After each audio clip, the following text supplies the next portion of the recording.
আসসালামু আলাইকুম। রুটি দীর্ঘক্ষণ নরম রাখার কিছু টিপস জেনে আসি চলুন। শুরুতে পানির মধ্যে কিছুটা লবণ এবং কিছুটা তেল দিয়ে দিই। পানি ফুটতে শুরু করলে চুলার আঁচ কিছুটা কমিয়ে দিয়ে এ পর্যায়ে আমরা আটাগুলো ঢেলে দেবো এবং সুন্দরভাবে নেড়েচেড়ে একটি খামিরটি তৈরি করা হয়ে গেলে হাত দিয়ে আলতোভাবে মথে নিয়ে এটি থেকে সুন্দর একটি মসৃণ ডো তৈরি করব। ডো যত মসৃণ হবে রুটিগুলো ততই নরম আর মোলায়েম হবে।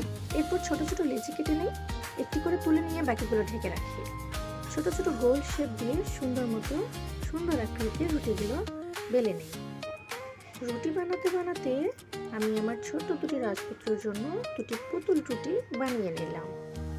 আসলে যাদের বাসায় বাচ্চা আছে তারাই জানে এর গুরুত্ব কতখানি। দেখতে দেখতে আমার পুতুল রুটি বানানো প্রায় শেষ। দেখুন কি সুন্দর একটা আকৃতি দিয়েছি আমি।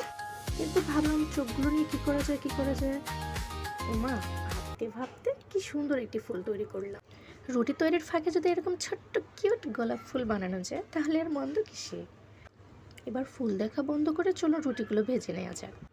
গরম তাওয়ার মধ্যে আগে আমার ছেলেদের পুতুল রুটিগুলো ভেজে নিলাম।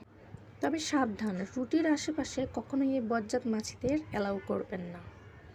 একে একে সব কটা রুটি আমি সেঁকে নিলাম।